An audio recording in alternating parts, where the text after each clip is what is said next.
Hello, good morning everyone. आपका स्वागत है दृष्टि साइंस में। आज हम लोग पढ़ने वाले हैं क्लास 12 का पुष्पी पादपों में लैंगिक जनन का वीवीए ऑब्जेक्टिव। ठीक है, 50 एमसीक्यू देखेंगे। कितना? 50 एमसीक्यू देखेंगे, जिसमें से हम लोग पहले चैप्टर खत्म कर चुके हैं। 5 लेक्चर में चैप्टर खत्म कर चुके हैं। आप अगर वीडियो नहीं देखे हैं तो चैनल में जाके सब्सक्राइब करके वीडियो सब देख लीजिए। 5 वीडियो छोड़ा हुआ है चैनल में, ठीक है। और पूरा चैप्टर उसमें कंप्लीट है, फुल एनसीईआरटी। ठीक है, आज हम लोग 2026 यानी 2026 में जो जो एग्जाम देगा उसके लिए एमसीक्यू लाए हैं, जो बहुत ही इंपॉर्टेंट है। ठीक है, आइए इस एमसीक्यू को बिना टाइम गवाए हुए देखते हैं। पहला एमसीक्यू में देखते हैं। पहला एमसीक्यू बोला है आकुलित भ्रूणपोष निम्नलिखित में किसकी विशेषता है? ऐसी, ठीक है, किसकी विशेषता है? तो इसका आंसर हो जाएगा ए, आवर्त बीजी पादप यानी एंजियोस्पर्म वाले पादप की विशेषता है। ठीक है, आते हैं दूसरे क्वेश्चन में। दूसरा क्वेश्चन, निम्नलिखित में से किस पौधे में स्वपरागन होता है?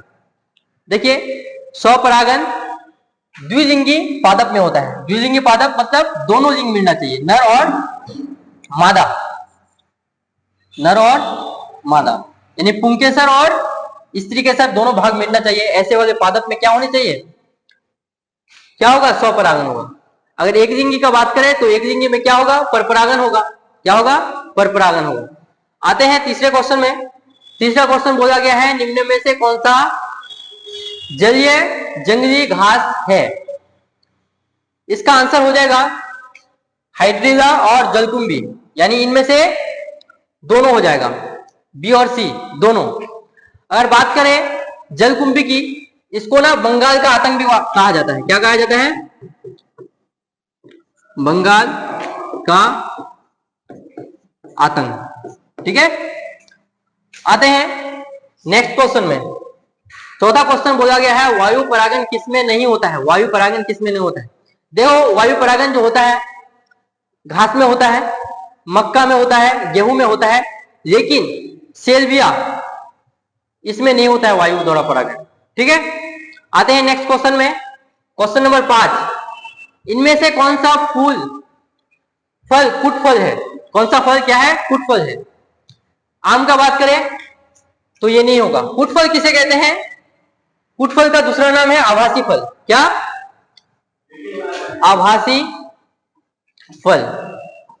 देखो, ऐसा फल जिसका निर्माण अंडाशय के साथ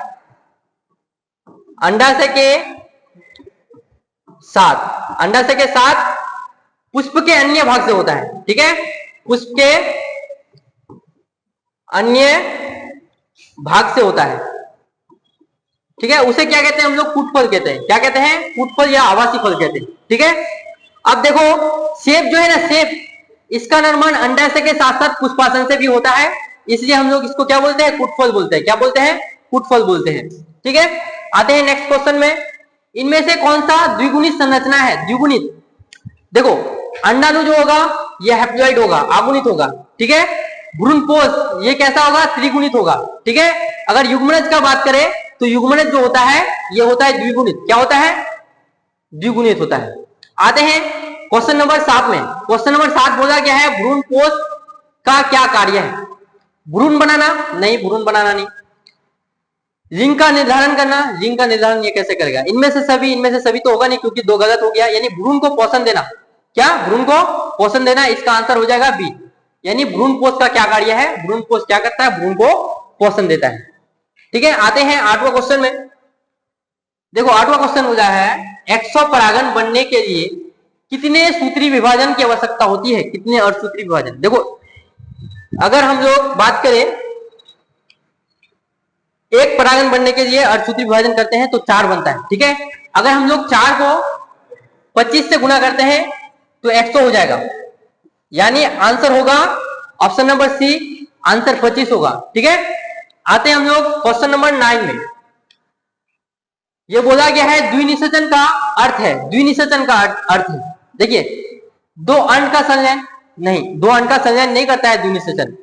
ठीक है, अंड तथा परागकणों का परागकणों के परागकण केंद्रक का संलयन, ठीक है, ये भी नहीं होगा आंसर। दो पोलर केंद्रक तथा एक नर युग्मक का संलयन, हाँ, दो पोलर केंद्रक और एक नर युग्मक का संलयन होगा, ठीक है। देखो भ्रूण कोष होता है ना, भ्रूण कोष, ये मान लीजिए क्या है, भ्रूण कोष है।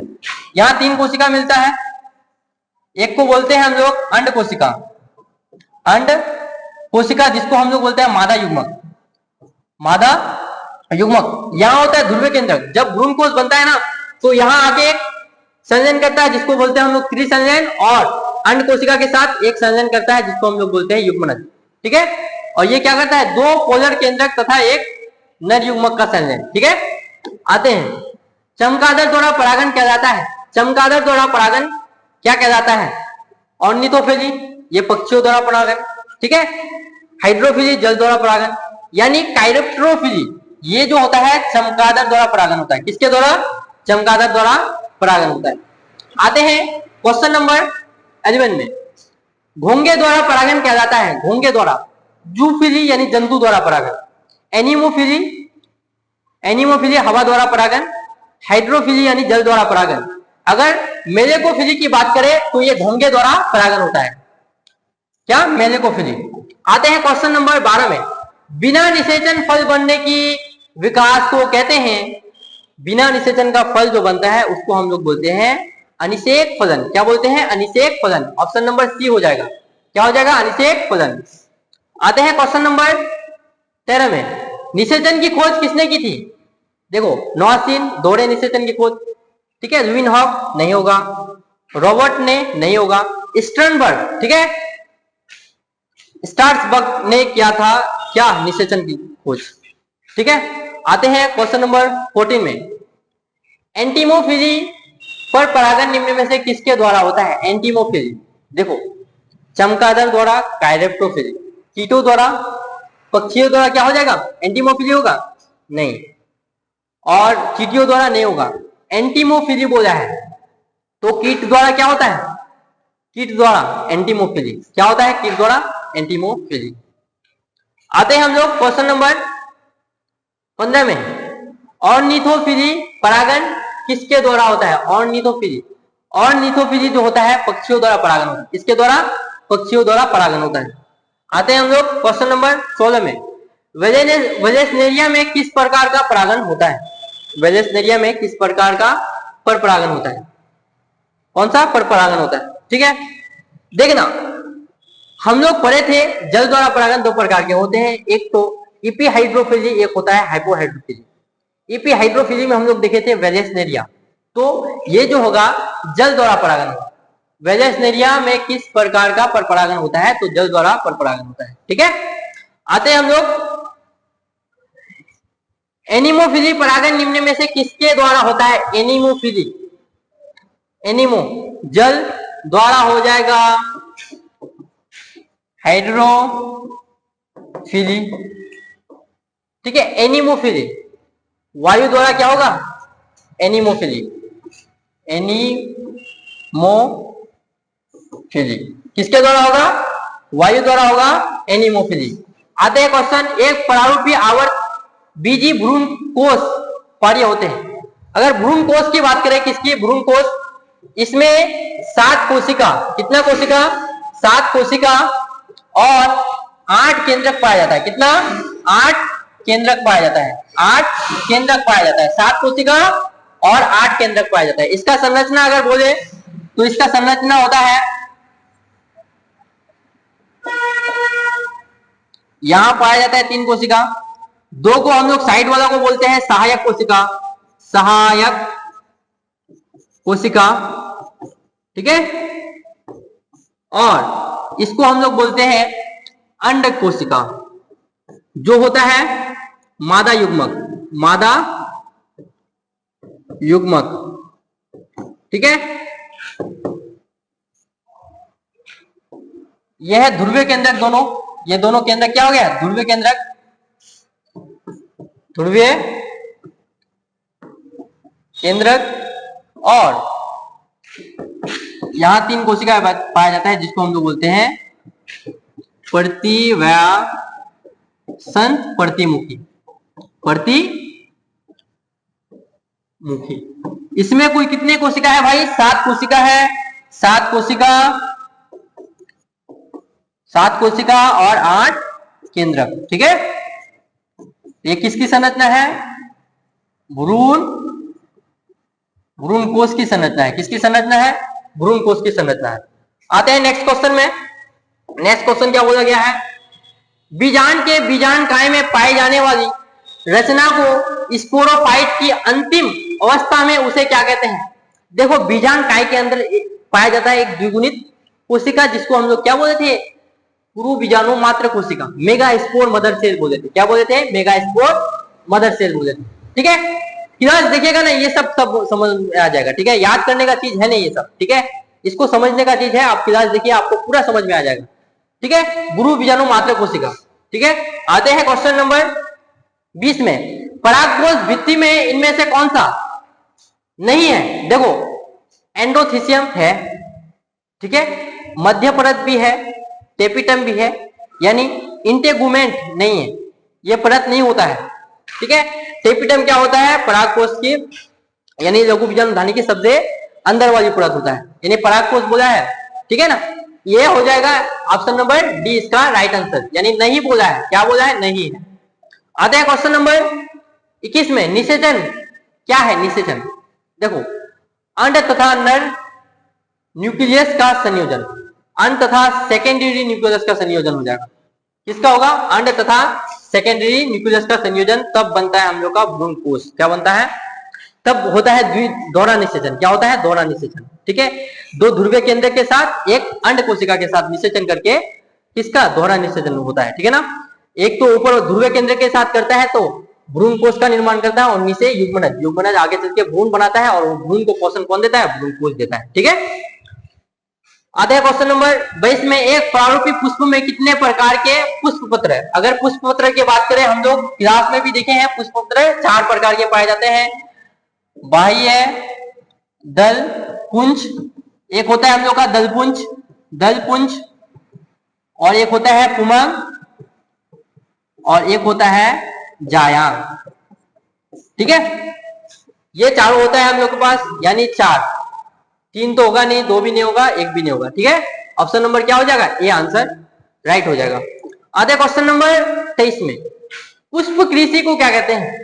पुष्प यानी पुष्प की कृषि को क्या कहते हैं, यानी पुष्प की खेती को क्या कहते हैं? देखो, पुष्प का अध्ययन का अगर बात करें, पुष्प का अध्ययन, अध्ययन, पुष्प का अध्ययन को हम लोग बोलते हैं एंथोलॉजी। क्या बोलते हैं? एंथोलॉजी। और पुष्प की खेती को हम लोग बोलते हैं, कृषि या खेती एक ही चीज है, खेती को बोलते हैं फ्लोरिकल्चर। क्या बोलते हैं? फ्लोरिकल्चर बोलते हैं। ठीक है, आते हैं क्वेश्चन नंबर 24 में। क्वेश्चन नंबर 24, पुष्प के नर जनन संरचना को क्या कहते हैं? पुष्प के नर जनन संरचना, देखो ये है हम लोग के पास पुष्प। ठीक है, ये पुष्प है, ये पुष्पासन है, ये पुष्पवृंत है, ये है हम लोग के पास तंतु, ये है परागकोश, परागकोश। ये दोनों मिलके बनता है पुंकेसर। पुंकेसर, और पुंकेसर जो होता है भाई, मैं बोला था पौसे पुरुष पौसे पुंकेसर, पुंकेसर जो होता है ये नर जनन भाग होता है, नर जनन भाग होता है। और पुंकेसर के समूह को, पुंकेसर के समूह को ही हम लोग क्या बोलते हैं? पुमंग बोलते हैं, पुमंग बोलते हैं। यानी ऑप्शन नंबर ए हो जाएगा। अगर हम लोग बात करें स्त्री केसर, स्त्री केसर के समूह को जायंग बोलते हैं, ये मादा भाग हो जाएगा। ठीक है, आते हैं क्वेश्चन नंबर 25 में। पराग तथा स्पोर का अध्ययन, यानी परागकण का अध्ययन को हम लोग क्या बोलते हैं? पेलिनोलॉजी। क्या बोलते हैं? पेलिनोलॉजी बोलते हैं। परागकण का अध्ययन को हम लोग पेलिनोलॉजी बोलते हैं। क्या बोलते हैं? पेलिनोलॉजी बोलते हैं। ठीक है, आते हैं क्वेश्चन नंबर 26 में। आवर्त बीजियों में 7 कोशिका तथा 8 केंद्रक की संरचना होता है। 7 कोशिका 8 केंद्रक की संरचना को हम लोग बोलते हैं भ्रूण कोश। क्या बोलते हैं? भ्रूण कोश बोलते हैं। क्या बोलते हैं? भ्रूण कोश बोलता है। ठीक है, आते हैं हम लोग 27 क्वेश्चन में। क्वेश्चन नंबर 27 में बोला गया है स्त्री दल चक्र का पुष्प में बना है। स्त्री केसर का कितने भाग है? 3 भाग है। मैं बोला था कितना भाग है? 3 भाग है। देखिए, एक है अंडाशय, अंडाशय, ठीक है, एक है वर्तिका, वर्तिका, और एक है वर्तिकाग्र। क्या है? वर्तिकाग्र। ठीक है, स्टिग्मा को हम लोग वर्तिकाग्र बोलते हैं, स्टाइल को हम लोग वर्तिका बोलते हैं, और ओवरी को बोलते हैं हम लोग अंडाशय। यानी इनमें से सभी, उपयुक्त में से सभी हो जाएगा इसका आंसर। आते हैं क्वेश्चन नंबर 28 में। क्वेश्चन नंबर 28 बोला गया है वेलेसनेरिया का पुष्प है। वेलेसनेरिया में बोला जल परागन दो प्रकार के होते हैं, इपीहाइड्रोफिली और हाइपोहाइड्रोफिली। इपीहाइड्रोफिली यानी जल के सतह में परागन करते हैं, और जल के सतह में कौन परागन करते हैं? वेलेसनेरिया का पादप। तो जल परागन हो जाएगा। क्या हो जाएगा? जल परागित लिखा हुआ है, नहीं जल परागन हो जाएगा। ठीक है, आते हैं क्वेश्चन नंबर 29 में। क्वेश्चन नंबर 29 बोला है बीज चोल का निर्माण होता है। बीज चोल का निर्माण, देखो बीज चोल का निर्माण ना बीजांड कवच से होता है। किससे होता है? बीजांड कवच से होता है। आते हैं क्वेश्चन नंबर 30 में। क्वेश्चन नंबर 30 बोला गया है वह आगुणित कोशिका जो समसूत्री विभाजन द्वारा भ्रूणपोष बनता है। समसूत्री विभाजन करके देखो, हम लोग गुरु बीजाणु जनन देखते हैं। गुरु बीजाणु जनन यानी गुरु बीजाणु मात्र कोशिका से क्या बनता है? गुरु बीजाणु। मान लीजिए ये क्या है? मेगा स्पोर मदर सेल, दोगुणित है। यह क्या करता है भाई? अर्धसूत्री विभाजन करता है। अर्धसूत्री विभाजन करता है। अर्धसूत्री विभाजन करके 4 कोशिकाओं में डूबता है। कितना? आगुणित 4। इसको ही हम लोग क्या बोलते हैं? गुरु बीजाणु बोलते हैं। क्या बोलते हैं? गुरु बीजाणु बोलते हैं। इनमें से 3 कोशिका नष्ट हो जाता है। 3 कोशिका नष्ट हो जाता है, 1 कोशिका बचता है। इसको हम लोग बोलते हैं क्रियाशील गुरु बीजाणु। क्रियाशील गुरु बीजाणु। वो क्रियाशील गुरु बीजाणु क्या करता है? कैरियोकाइनेसिस करता है, समसूत्री विभाजन करता है। ठीक है, तो इसका हो जाएगा क्रियाशील गुरु बीजाणु आंसर हो जाएगा। यानी समसूत्री विभाजन, क्रियाशील गुरु बीजाणु, कैरियोकाइनेसिस। कैरियोकाइनेसिस करेगा तो ऑब्वियसली क्या होगा? समसूत्री विभाजन होगा। उससे हम लोग का क्या बनता है? भ्रूणकोश का निर्माण होता है। भ्रूणकोश जो होता है 7 कोशिका और इसमें 8 केंद्रक पाया जाता है। 8 केंद्रक पाया जाता है। ठीक है, आते हैं क्वेश्चन नंबर 31 में। क्वेश्चन नंबर 31 द्विनिषेचन का परिणाम होता है। द्विनिषेचन, जब हम लोग द्विनिषेचन करते हैं तो हम लोग का एक तो युग्मनज बनता है और एक भ्रूणपोष बनता है। क्या बनता है? भ्रूणपोष। तो इसका आंसर क्या हो जाएगा? भ्रूणपोष हो जाएगा। और भ्रूणपोष क्या कैसा होता है? त्रिगुणित होते हैं। ठीक है, और भ्रूण का भी निर्माण होता है। युग्मनज चल के आगे भ्रूण का, यानी भ्रूण को पोषण कौन देता है? भ्रूणपोष देता है। ऑप्शन नंबर सी होगा इसका नहीं। ठीक है, आते हैं हम लोग क्वेश्चन नंबर 31 में। पुष्प के नर जनन संरचना को, अभी बोले पुष्प के नर जनन संरचना को हम लोग क्या बोलते हैं? पुमंग बोलते हैं। पुंकेसर के समूह को पुमंग, जायंग यानी स्त्री के सर के समूह को जायंग बोलते हैं। ठीक है, आते हैं हम लोग क्वेश्चन नंबर 33 में। पराग कणों में विशेष कर कौन सा विटामिन होता है? पराग कणों में अगर विटामिन की बात करें, पराग कणों में विटामिन बी पाया जाता है। क्या पाया जाता है? विटामिन बी पाया जाता है। आते हैं क्वेश्चन नंबर 34 में। क्वेश्चन नंबर 34 देखिए, क्वेश्चन नंबर 34 सूर्यमुखी कुल के पौधे में, सूर्यमुखी कुल के पौधे में परागण अपनी जीवन क्षमता कितने घंटे होते हैं? उसमें जो जीवन क्षमता होता है 2 घंटे का होता है। कितना घंटा? 2 घंटे का होता है। कितना घंटा? 2 घंटे। ठीक है, आते हैं क्वेश्चन नंबर 35 में। क्वेश्चन नंबर 35 बोला गया है पुष्पीय पौधों में भ्रूणपोष कितने गुणसूत्रे होते हैं? भ्रूणपोष में कितने गुणसूत्र होते हैं? भ्रूणपोष, अभी बोला भ्रूणपोष में कितने गुणसूत्र होते हैं? 3 गुणसूत्र होते हैं। यानी क्या होते हैं? त्रिगुणित होते हैं। ठीक है, आते हैं हम लोग क्वेश्चन नंबर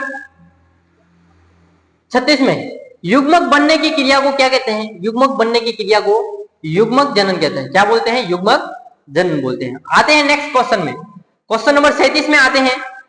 परागकण का बाह्य चोल बना होता है। देखो, परागकण का बाह्य चोल 2 चीजों से मिलकर बना होता है, एक तो लिपिड और एक स्पोरोपोलिन।